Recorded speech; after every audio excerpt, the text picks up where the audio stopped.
皆さんごきげんよう、上川薫です。今回取り上げる話題は、中国が人口減少時代に突入しました。これに伴って中国がいよいよこれまで武器としていた様々な要因というものが全て剥げ落ちてしまい、そして中国にとって衰退の始まりが見えてきたということを解説していこうと思います。これまで中国は安い労働力を武器にして中国企業自身もそして中国に進出する企業らの力も借りて世界の工場として機能してきました。これに伴って中国自身も労働者にお金が回るし、また中国政府にとってもお金を吸い上げる、そのような経済活動の活発さといったものを手に入れることができました。それは現在の中国共産党の政権に対してまさに巨万の富をもたらし、その巨万の富を元手にして軍拡やもしくは中国国内の産業育成などに多大のお金を投資することができたというような利点があったわけです。ところが年月が進行することにより安い労働力として言われていた人口層といったものもだんだんと年を取るようになってきます。その下の世代、若者たち、さらには子供、そして赤ちゃんの人数といったものを見ていくと、中国の力の源泉がいよいよ失われたということが明らかになってきたのです。それでは日本以上の人口減少時代へと突入するということがほぼ確定しているというニュースをまずは見ていきましょう。中国の出生数建国以来最小に、今年から人口減少が始まる可能性。中国国家統計局は17日、2021年の出生数が1062万人だったと発表した。1200万人だった2020年から約 12% も減り、1949年の建国以来最小となった。中国でも人口減少社会の到来が目前に迫っていることが明らかになった。総人口は前年比微増の14億1260万人。中国で最も出生数が少なかったのは1961年の1187万人で、毛沢東が1958年に発動した大躍進政策後、3年間にわたる大飢饉で餓死者が相次いだ。その後、毎年2000万から3000万人が生まれるベビーブームが続いたが、1979年から人口増加を抑制するため一人っ子政策を導入した。だが経済成長に伴って女性の社会進出や価値観の多様化、教育費の高騰などが重なり少子化が加速。2015年に一人っ子政策の廃止を決めたが、少子化の流れは止まらず、2020年には1200万人まで出生数が減少。共産党指導部は3人目の出産解禁に加え子育て支援の法整備に着手した。ただ都市部を中心に高止まりした不動産価格や激しい受験競争などから家庭にのしかかる金銭的、心理的な負担から3人目を産むなんてありえないとの声は根強い。一方、国家統計局が17日に発表した2021年の65歳以上人口は建国後初めて2億人を超えた。中国国内でも人口減少、高齢化社会到来への危機感は強まっている。人口問題の専門家はいつ人口減少が始まるのか、私の予測は2022年頃だとする文章を発表。党機関紙人民日報などの主要国営メディアも人口減少が近く始まるとする記事を取り上げるようになった。労働力人口が減少すれば中国経済の成長鈍化は避けられず、日本を含む世界経済にも深刻な影響を及ぼしかねない。引用したのが朝日新聞なので、その最後の文としては、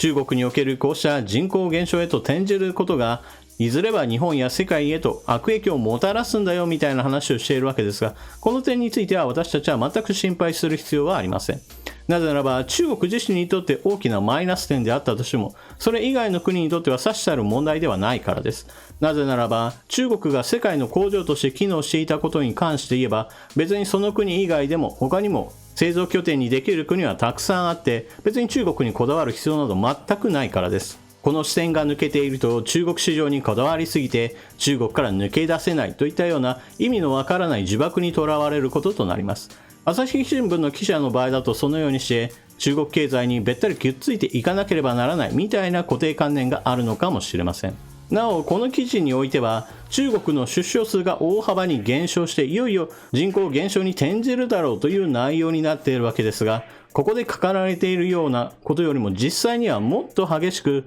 人口は減少するだろうと考えられています。特に欧米の研究機関などにおいてはこのような統計といったものをある程度見せかけのものであり、実質的にはもっと減っているだろうと考えているところが非常に多いのです。そのため2050年頃には中国政府の考えているよりもはるかに人口減少は進んでいて、現在の14億人から約7億人から8億人程度まで中国の人口は減少するだろうという見立てが行われています。しかも少子高齢化の進行によって中国経済は活気を失うわけですから、中国の脅威といったものがそう先々まで続くわけではないといったことも見えてくるわけです。こういった話をすると、中国においてはこれからは少子高齢化を回復しようとして様々な強制的な政策を打ってくるだろうと皆さんもお考えかもしれません。実際そのような政策を打ってくる可能性はあります。一人っ子政策をやめた後においては、2人目や3人目を産むことを推奨する政策へと舵を切っているのは事実です。しかし現実問題として子供を設けるのか設けないかといった話はあくまでも個人間、夫婦の話であり、決して政府が産めよ増やせよと言っても実際にするかどうかはまた別の話となります。そのような時に何が問題になるかといえば、それはこれまで中国政府自身が武器として使っていた様々な政策といったものが足かせとなります。その最大の要因として考えられるものは何と言っても不動産価格です。中国における不動産というものはそもそもは共産党のものであり、その共産党のものを人民が使用権を得て使うという図式になっています。中国政府はそのような土地に値段をつけて民間に払い下げることによって莫大なお金を得ていました。民間業者もそのような形で払いを受けた使用権といったものを住宅を建てたりオフィスを建てたりして販売することによってお金を得ていました。さらにはそのような物件を住んだり働くだけではなく、転売用のいわゆる投資商品として扱う人たちがたくさんいましたから、不動産を取得すれば値段が上がり、そして転売して利益が出るし、そして利益が出るんだから借金してでも買うといったような、いわゆる売買ゲームといったものが発生したわけです。ところが現在においてはそのような状況といったものが変わってきて、中国恒大の不調にも見られるように、もはや不動産価格は頭打ち、そして不動産価格の下落現象が起こり始めています。ですからこれまで投資用として買っていた人たち、もしくは無理をしてでも買っていた人たちはこれから地獄の苦しみを味わうこととなります。そのような生活環境といったものが多くの人たちにのしかかってくる状況で、さあ子供を作ろうなどということを考える人がどれだけいるでしょうか。実際のところそのような余裕がある人たちというのは非常に限られてくるでしょう。ですから出生数についていっても1200万人程度から1100万人1000万人程度まで下がった状態といったものが今後回復するよりも、むしろこの状態が継続するか、これよりもさらに悪化する方向になることの方が確率としては高いわけです。この出生率という考え方からすると、中国における人口減少は日本よりもはるかに激しいスピードで進んでいきます。現時点においても高齢者が2億人の状態でこのまま少子高齢化が進んでいくわけですから、若い人よりも高齢者の人の方が圧倒的に多い状態、その後に高齢者の人たちが亡くなる頃においては全体の人口もかなり細った状態になって中国経済は減退の一途をたどることとなるわけです。このような話をすると基本的には年月が長いせいですぐにでも中国経済が崩壊するかどうかといった短絡的な答えを求めがちなものですが、残念ながらこの人口減少問題といったものは年々進んでいく話ですから、今日明日何か中国経済がいきなり崩壊するといった極端な話へとつながるわけではありません。しかし私たちは中国と対峙するときには基本的には長い時間軸で考えて対応することが私は必要だと考えています。インターネット上では特にこうした短絡的なすぐにでも中国経済は明日にでも崩壊するぞぐらいの感じで解説する方がおられて、そのような解説が非常に受けるということも私は分かっています。